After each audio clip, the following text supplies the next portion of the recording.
our next speaker, if we our next speaker that we have today, and I know she's the last speaker, but she's not the least at all. She is the wonderful chef Rosana Rivera. Has been a successful entrepreneur and chef in Tampa Bay area for over 15 years, co-creating the culinary vision behind some of the area's favorite eateries. She is currently creating and directing her own brand under her name, uh, eponymous name, Chef Rosana, and e-commerce retail of handcrafted gourmet foods and custom kitchenware for discerning epinarian. So, Miss Riviera, you have the floor. Thank you. Thank you, Vet. Good afternoon, everyone, and I'm so excited to be joining you today. I am actually broadcasting from Charlotte, North Carolina. I am here for work, and I apologize. There's a little bit of background. I am in a venue, in a restaurant, where I am going to host an event later tonight. But that did not deter me from joining you this afternoon and closing the conference, which has been wonderful. I've been in and out listening to all the speakers, and what a wonderful experience. I've learned a few things myself, and I'm definitely very inspired by a few things that I've heard today. Now, just to tell you a little bit about me and my journey, obviously I am a chef by profession. I have been so for about 20 years, um, 15 going to my 16th year this month. I have been an entrepreneur and business owner, and that it has been quite a journey. So I will talk about the last 16 years of my life, but I do want to take it back a little bit and kind of start from the beginning on the path that brought me to food and to do something in life that I enjoy every day and that I'm extremely passionate about. Um, the culinary arts, they are called the arts for a reason. And usually people that are attracted to this career, I'm very creative, very artistic, and we usually have a lot of passion for what we do. It is a lot of hard work. So coming back every single day to do what you love, you have to have a lot of passion. And at the root, why I love to do what I do is because what drives me every day is the joy that food brings to the table. Whether it's a creation that I make, whether I'm hosting an event, my purpose in life is just really bring people joy, and I do it through the medium of food. So that is something that drives me every day to wake up and work hard at my craft. But in the very beginning, I am born and raised in Puerto Rico from an extremely small town. I am not from the capital city. I am about 2 hours from the capital city in Puerto Rico, where I was born and raised. And I lived in the island until 2002. That was the first time that I moved out of Puerto Rico and I first landed in New York City. And that was a shock. I look back at my experience and my time in New York and I remember it very fondly, but in the very beginning it was hard. Coming from a very small island where everything is very insular and you're very protected, to kind of that big island in New York City, where you have to work 3 times as hard, especially as a woman, as a Latina, and being in the culinary field, you have to work twice as hard. Um, but that was the first time that I left. Now, originally, my intention in life was not to be a chef.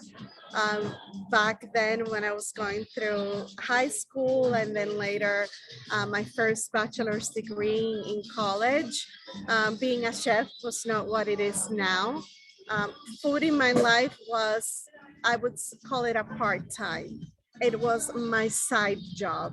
I put myself through college by baking a lot of cookies and catering a lot of small events back in my hometown. And that was what I was doing while I was getting through college. I never really took it seriously until really I was in my 30s. Um, those first decade of adulthood or being a young adult, I was paying my dues in the marketing world and grew up in the ranks of retail and marketing. And that's really the journey that brought me to New York. Um, the experience in New York was very unique because it really brought me to the roots of food. And with that, I mean that my job required me to plan events and execute events in the luxury jewelry world. So I was in charge of putting functions like the one we're in today, trade shows, and manage all of the food and beverage. So even though I was not necessarily in the kitchen, I was still in that medium of hospitality. Now, being in New York City, in the mecca or in the center of food where you're surrounded with some of the best restaurants in the world, I had that little bug inside of gosh, I wish I had become a chef. I wish I had been, more involved in the kitchen when I was younger.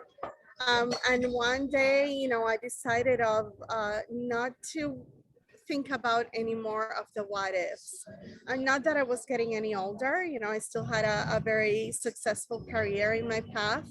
Um, but I did feel I do not want to live my life with any regrets. I want to do what I'm passionate about. And that's when I pretty much packed my things, moved down to Florida, and went to culinary school. So I landed in Tampa to be closer to my mother, and enrolled in culinary school while at the same time working full time. And going back to school when you're an adult, I think your perspective is a little bit different. Obviously, I was more mature my second time around going to college. Um, I didn't have to do a lot of the basic classes, so my program was focused only on the culinary side. And that gave me the confidence to really hone and perfect and learn my craft.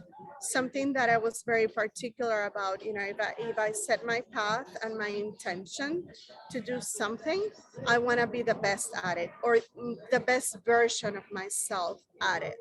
And I felt education was the right path and it was definitely the right decision. So I put myself through 2 years of culinary school in Tampa, Florida, and I graduated, um, in the mid 2000s, while at the same time working full time in Bay Area restaurants and hotels. Lots of experience working in the kitchen, a lot under French chefs. I have a deep passion for French food. And after I graduated, was really the time that I was ready to embark on having my own business. And I first started as a personal chef and caterer in Tampa Bay. And slowly, organically, that means little by little, by word of mouth, by reference, I started growing my business.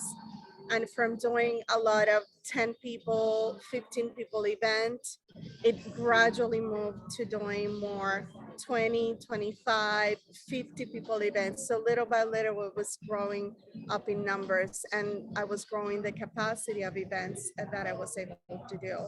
Um, when you're first starting your business, you wear a lot of hats. And to this day, I still wear a lot of hats in my own business. Um, but that means you have to market, you have to cook, in my case, because I'm the chef. I have to pay bills. I have to hire employees. I have to do cleanup. And then also be the front face with the customers. So it is a lot of hard work. But again, at the end of the day, my intention and my goal was to be able to grow this business to a point that I could pay myself. I didn't have to work for somebody else. And then that I could eventually, it would lead me to have my own kitchen. You know, when I first started out, I was renting kitchen space from other existing kitchens, and I knew that my goal down the road was to be able to have my own space. And that materialized around 2012. I found a space in South Tampa, and originally, when I looked at the space, my goal was to have a catering kitchen and a very small retail operation, you know, like a cafe, that a bistro, that type of business. But when I looked at the space, it was much larger than I anticipated, and it used to be a beautiful restaurant. So I decided to take the risk and go all in and open my first restaurant. What I did at the time is I rebranded my catering concept from being using the same name, which was Piquant, and change it from being a caterer to now being a full service French inspired restaurant. And that was such a big learning curve, from designing the place to finding the finance for it, to there was a lot of DIY. There were many sleepless nights. I remember distinctively one night spending an entire day through the night painting floors and ceilings and walls. You know, when it's your first restaurant, you have very limited capital. Um, and honestly, you pay your dues, right? You build yourself from zero to the point where you want to be. Now, this all sounds very fantastic, but and in reality, at the end of the days, how you accomplish these things is by breaking down the, let's say, a big project into smaller steps and smaller goals. And I would set time frame, and this is something that this exercise that I still do to this day is, for example, in 6 months, I want to open a restaurant. So then I work myself backwards from opening day to day zero, where I am that day making the planning.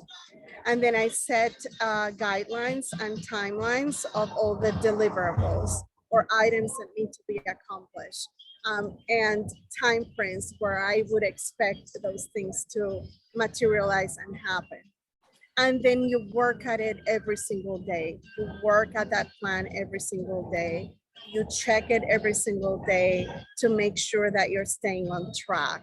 And that is how you go from point zero to 6 months down the road, being able to complete a project, whether it's expanding your business, whether it's opening a restaurant, whether it's creating your business, whether it's stopping to work for somebody else and being able to work for yourself. That's how I break time in a big chunk of time down into the deliverables that I need for a certain project. You know, being goal oriented is one of the best pieces of advice that I can give you today. You have to set your clear path and you work at it hard every single day, because no one is going to do the job for you. Only you are going to do the job for yourself. And that's how I've been able to realize many things. Now, there are a lot of challenges along the road. I wish I could tell you, you know, I opened my first restaurant and everything was perfect from the get go. It wasn't, you know, it was very overwhelming. I was working, you know, 80 or more hours a week, and then going back to sleep for a few hours, waking up the next day. We had a very ambitious operation, opening 7 days a week from 7 a.m. until 10 p.m. Uh, Having a bakery, coffee shop, and restaurant all in one.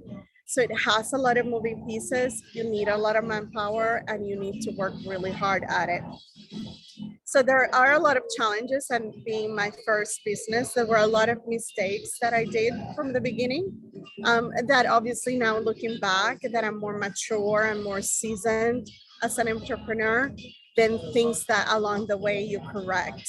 Um, and then you also start surrounding yourself with the right people that will give you the right pieces of advice and that learn to know how you operate and will give you the right advice for your next move. So challenges that I encountered for sure are things, for example, I had a terrible lease. So when there was time for renewal, um, the landlords increased the rent by 3 times, and it was not something I could afford to maintain. So we had to close that restaurant. Um, and that was heartbreaking. I went through a period of time where I was very sad. It's your first baby and my first real concept that we were very successful at. So having to make that difficult decision of close and let go of employees and let go of customers that adore you was extremely hard on myself, and for my livelihood, because I was basically now going back to ground zero and what am I going to do after this. So then that led me to opening my second concept. Within I closed down one operation, sold all the assets to people that wanted to buy into the assets, equipment, buildings, leases, etc., inventory. And within a week, I was opening my next concept with, I was financially in a good place to be able to reinvest and reinvent myself.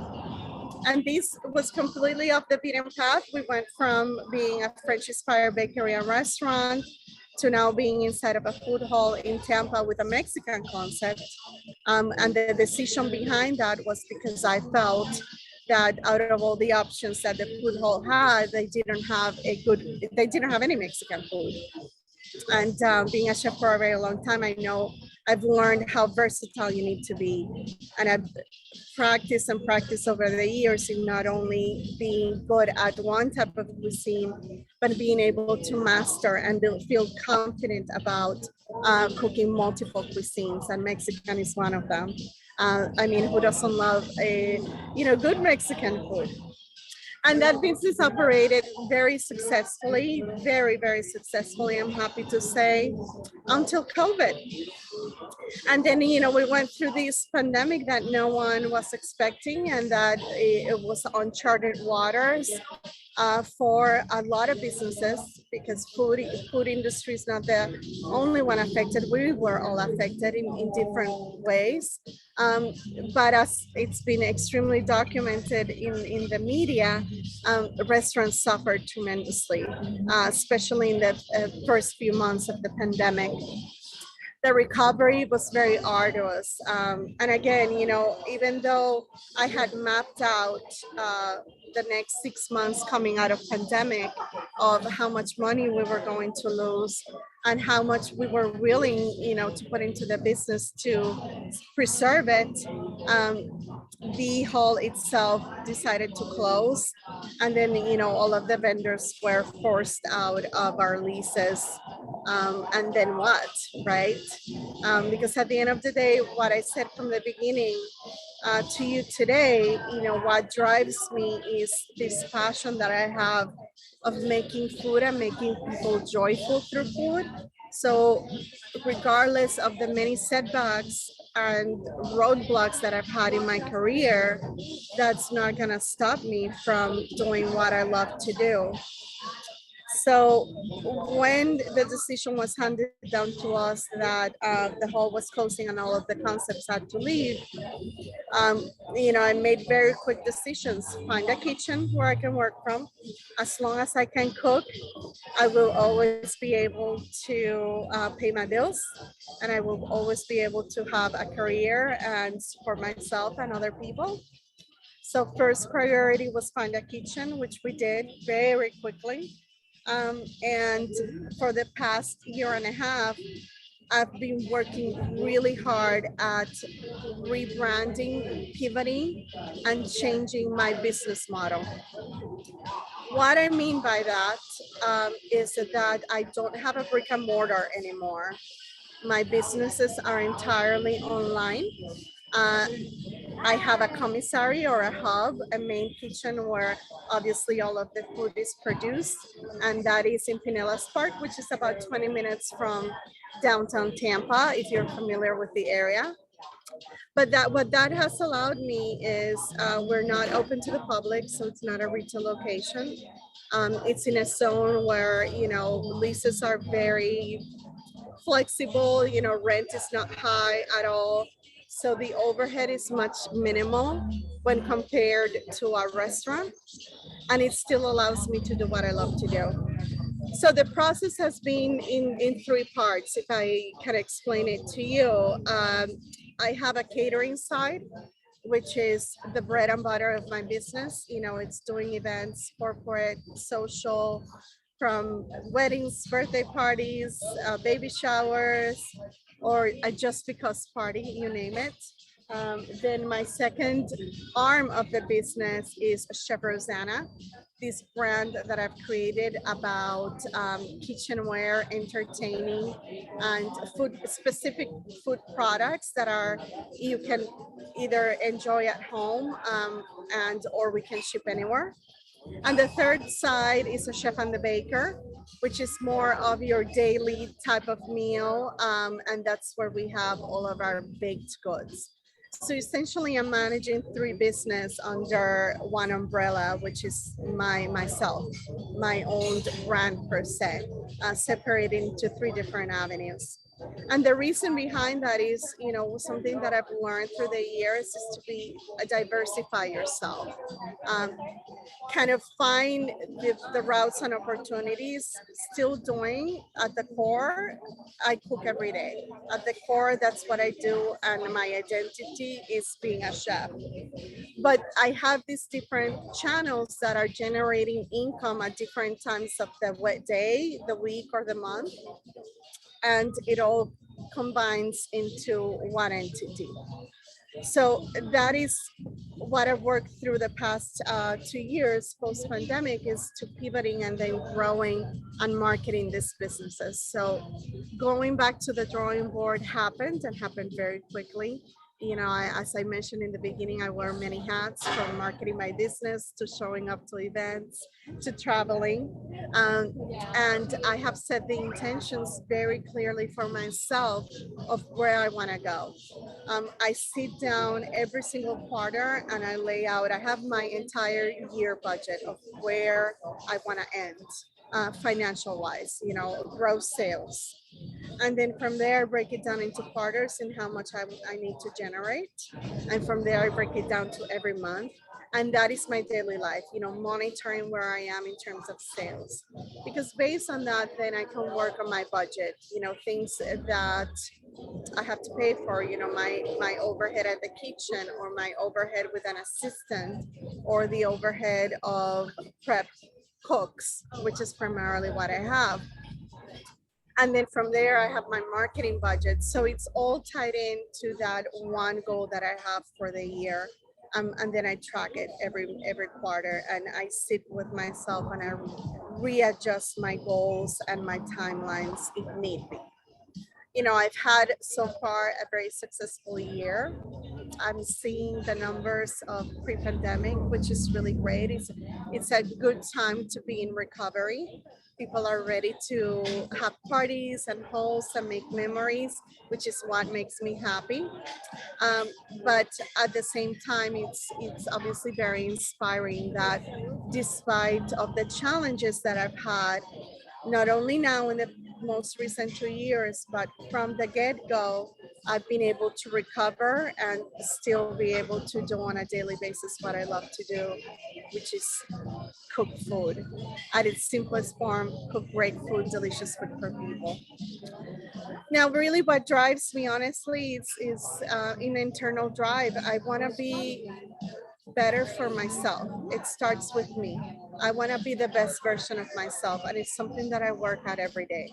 I want to cook food that tastes delicious and my style, and I don't compromise on that.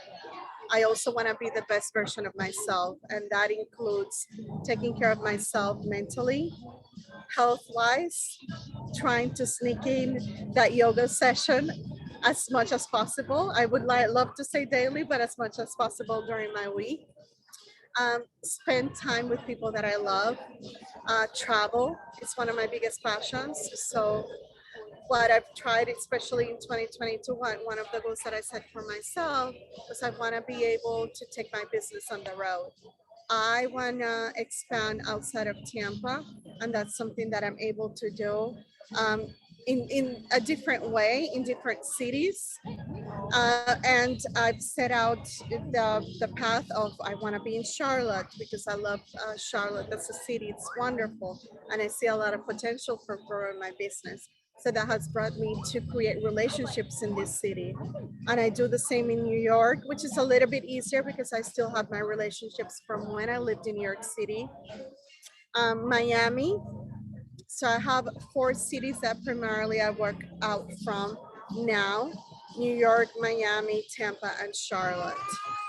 And it's something that I work at every day, whether it's marketing, whether it's making relationships, whether it's knocking on doors and offer my services, um, because it is my biggest goal for 2022. The rest of the business is taking care of itself. So I just monitor and have good people in place and train them the right way to do the job as as if I were still in the building. You know, at the end of the day, I've always told my employees when I'm trying to inspire them, I spend a lot of time in the beginning training you because I want you to be a better version of me. I want you to be cook better than me, perform better than me, work harder than me. And I show up every day and I show them how hard I work too. I lead by example. Um, my other driver is really my heritage. I come from a long line of amazing cooks, my mother and my grandmother. That's where I started to love and appreciate food and love and appreciate entertaining. It all comes from those two women, and they are my example every day. They're not with me anymore. They're in heaven, but they are really my inspiration to perform at my best every single day. And my third would be my customers. I am very committed, and people call me, and I always know I'm gonna have a business, and I'm always gonna be able to cook for others because I have very loyal customers, and at the same time, I am extremely loyal to them.